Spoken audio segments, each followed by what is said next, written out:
Hello guys! Welcome to Maki Chika Vlogs!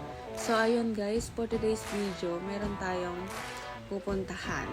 So first time ko sanang gagawin yung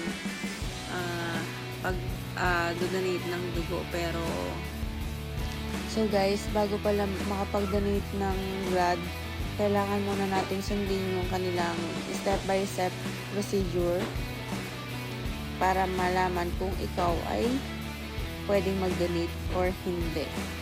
So, ayun na nga sa lagay ko guys, hindi ako pwedeng mag-donate. Kasi nga po, lumabas dun sa screening nila sa akin ay ako ay anemic. So, kailangan ko munang pataasin yung hemoglobin ko guys. Anong nararamdaman mo ngayon, ma'am? Tatay. Hindi, kinakabahan lang ako.